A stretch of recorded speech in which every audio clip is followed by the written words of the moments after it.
Olá, tudo bom? Sejam bem-vindos a mais um devocional, a mais uma aula sobre o livro de Neemias. Hoje nós vamos falar sobre o capítulo 8. O meu nome é Felipe Firmino e é um prazer ter você nessa jornada comigo. Nós estudamos até agora do capítulo 1 ao capítulo 7.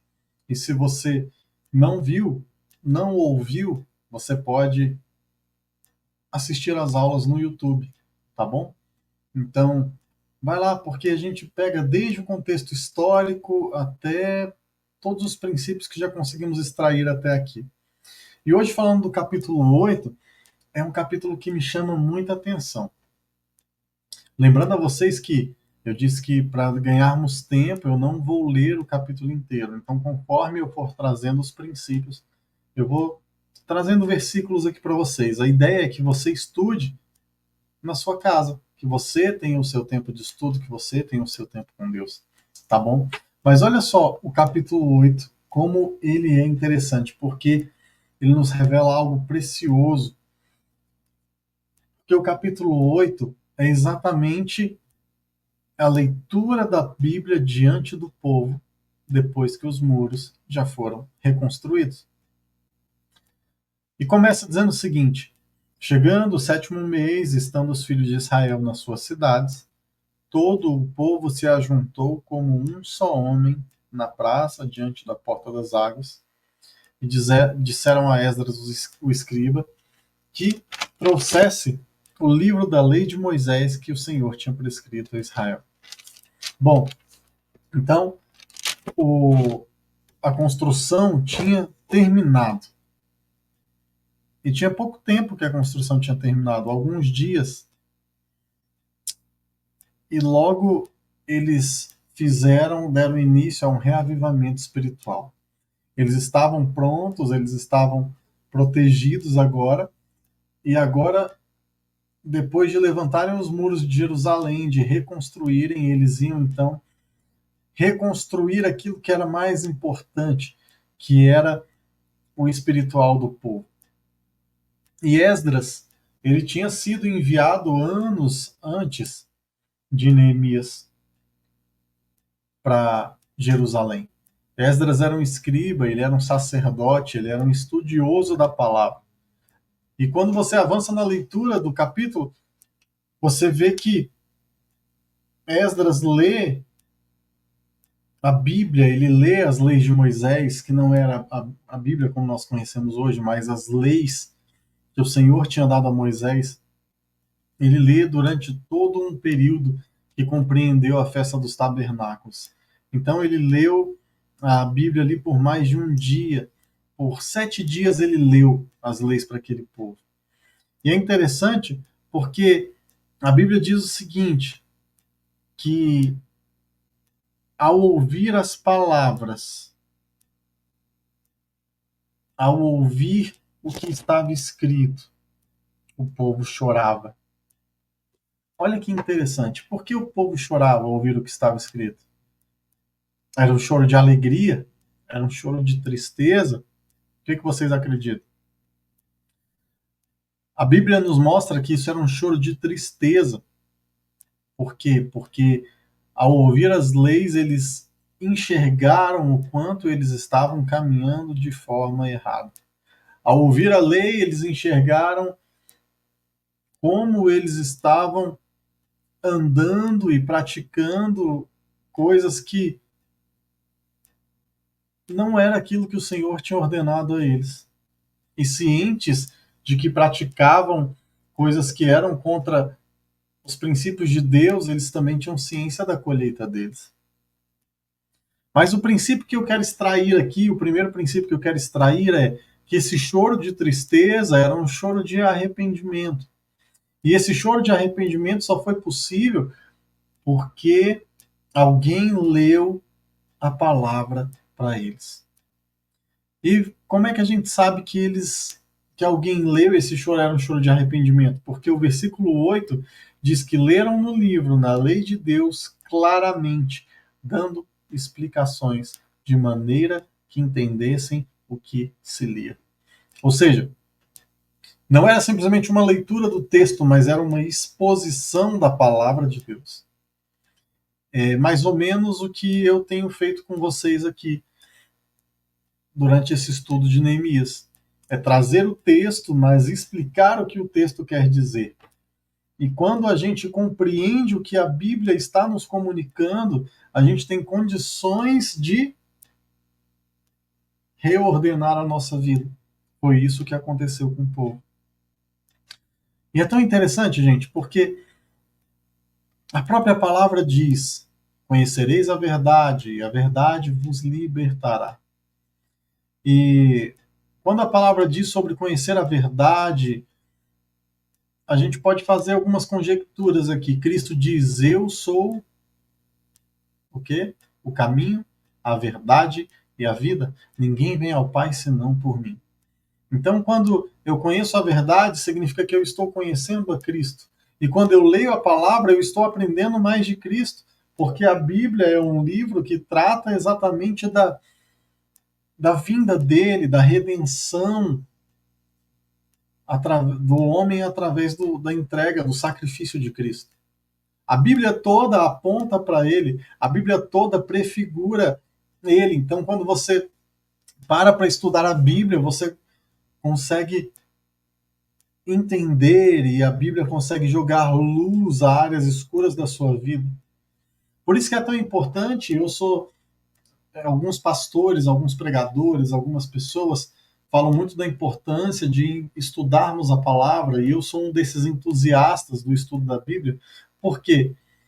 Porque ela é um manual, e como eu falei lá no início, quando você não funciona de acordo com o que o manual prescreve, quando você não vive de acordo com o que o manual te indica, você está funcionando da forma errada. E me chama muita atenção porque aqui diz que Esdras lia diante de todo o povo e todo o povo via e entendia o que ele falava. E aqui diz o seguinte, que Neemias, que era o governador, e Esdras, o sacerdote, o escriba, os levitas ensinavam todo o povo, disseram a eles: este é um dia consagrado ao Senhor, pelo que não pranteeis nem choreis. Olha só que interessante. Segundo o terceiro princípio que a gente consegue extrair daqui, o povo chorava de tristeza por ver o quanto eles tinham andado longe do Senhor. Mas eles recebem a instrução de Neemias, de Esdras e dos levitas: olha, é um dia de nos alegrarmos. Não, não chorem, não se lamentem. Muito pelo contrário, nós precisamos nos alegrar porque é um dia de exultação. E esse é um princípio que a gente tira para a nossa vida. Existem momentos em que a gente se vê, a gente olha e fala: caramba, por quanto tempo eu errei?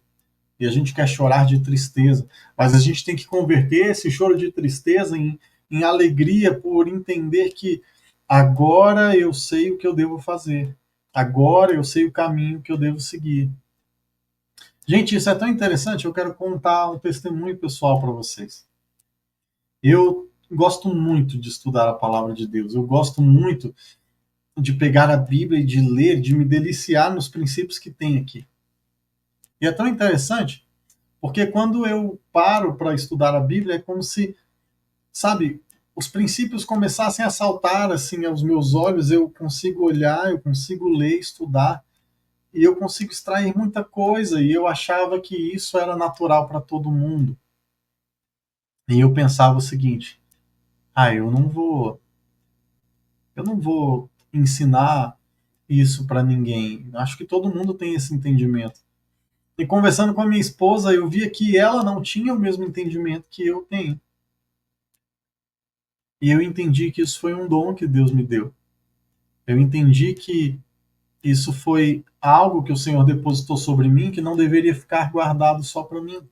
Então, provavelmente, ouvindo aqui todos os capítulos que nós fizemos até agora sobre Neemias, você falou: caramba, eu nunca tinha parado para pensar nisso que eu escutei o Felipe falar. Eu não sabia disso, e talvez alguma coisa que eu expliquei, que eu ensinei aqui, te trouxe luz a alguma área escura da sua vida.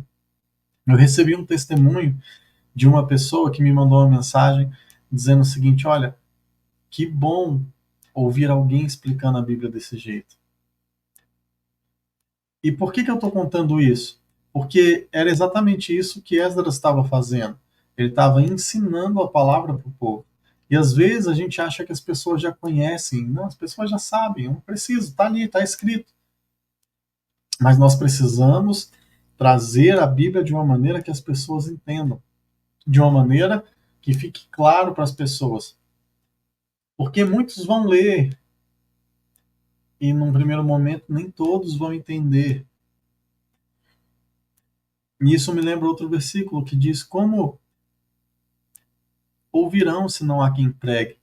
Eu lembro daquela passagem quando o apóstolo Filipe ele é trasladado para um deserto e ali está passando um etíope numa carruagem lendo a palavra, e Filipe chega ao lado dele e fala: você compreende o que lê?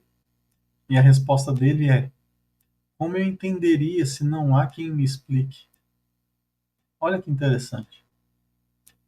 A importância de ter alguém que explique, mas a importância também de buscarmos entender mesmo sozinhos, porque aquele etíope estava buscando compreensão, buscando entendimento.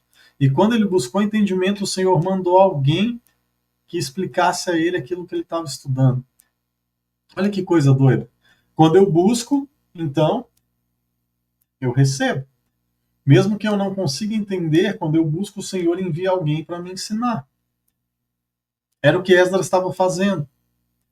Neemias reuniu o povo já estava buscando por meio da reconstrução, por meio de ver ali como o Senhor tinha capacitado Neemias, e quando eles param para ler, o Senhor traz a eles um entendimento das suas falhas. E talvez esse seja o maior princípio desse capítulo. É saber que a palavra me liberta. É saber que eu preciso conhecer a Bíblia. Como diz aquele versículo, como o próprio Cristo dizia, o meu povo perece por falta de conhecimento. E como o Salmo 1 exorta, bem-aventurado aquele que medita na lei do Senhor de dia e de noite. E meditar na lei do Senhor não é estar com a Bíblia o tempo inteiro lendo, mas é carregar os princípios de Deus no coração. Mas eu só carrego os princípios de Deus no coração porque em algum momento alguém me ensinou aquilo. Eu só carrego os princípios de Deus no coração porque em algum momento eu me dispus a aprender, eu me dispus a estudar. E existem recompensas. A Bíblia diz que essa pessoa que medita na lei do Senhor de dia e de noite, ela será como uma árvore plantada junto a ribeiro. E vamos destrinchar isso. O que é uma árvore? Quando a Bíblia fala de uma árvore plantada, uma árvore que está plantada, ela tem estabilidade. Então, uma pessoa que medita na lei do Senhor de dia e de noite, ela tem estabilidade. Plantada junto ao ribeiro. Vamos até ler. Vamos fugir um pouco aqui do livro de Neemias, só para fazer um paralelo com esse salmo. Olha só. Essa pessoa que medita na lei do Senhor de dia e de noite, a sua lei está, o seu prazer está na lei do Senhor, ela é como árvore plantada. Uma árvore plantada fala sobre estabilidade. Uma árvore plantada junto à corrente de águas. Uma corrente de águas, ou seja, ela alimenta a árvore, essa árvore tem alimento. Uma árvore plantada junto à corrente de águas que no devido tempo dá o seu fruto e cuja folhagem não murcha. Uma árvore que dá o seu fruto está falando sobre fertilidade. Uma árvore que não murcha, a folhagem não murcha, está falando sobre remédio. Olha que interessante. E tudo quanto ele faz será bem sucedido. Então, olha tudo aquilo que está reservado para uma pessoa que carrega os princípios de Deus: estabilidade, fertilidade, alimento, e água também traz o quê? Refrigério. Refrigério, sustento. Olha que interessante, gente, quantas coisas. Então, esse capítulo de Neemias, ele só nos mostra a importância de meditarmos, de buscarmos a palavra do Senhor. E ele, não vou discorrer mais para não ficar muito grande, mas é exatamente isso.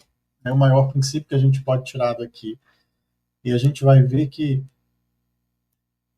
esse reavivamento espiritual do povo, ele começa com a leitura da palavra. E se você quer reavivar a sua vida espiritual, você precisa conhecer a Deus. Bom, enfim, eles são exortados a não chorar, mas a se alegrar. E eles, a Bíblia diz, deixa claro no versículo 12, que todo o povo tinha entendido as palavras que lhe foram explicadas. E que no dia seguinte eles saíram para a festa dos tabernáculos e já começaram a cumprir coisas que eles tinham ouvido ali. Ou seja, a palavra te liberta, a palavra te traz conhecimento, mas a palavra ouvida, ela não vai gerar fruto se não for praticada. Então, esses são os princípios que eu quero deixar aqui para vocês do capítulo 8 de Neemias. Que o Senhor abra os ouvidos de vocês para que vocês compreendam aquilo que ele está falando através da palavra dele, através da Bíblia, e que vocês não só tenham entendimento do que está sendo ensinado, mas acima disso, apliquem aquilo que vocês estão compreendendo, aquilo que está sendo ensinado na vida de vocês. Amém? Então, esse é o estudo de Neemias, capítulo 8. Fiquem com Deus e até mais. Lembre-se, meu nome é Felipe Firmino. Se você quer ver as outras, se você quer ouvir as outras aulas, os outros devocionais, você pode buscar no YouTube, tem uma playlist específica para isso, tá bom? Fiquem com Deus. Tchau, tchau. Um prazer ter vocês aqui acompanhando essa série.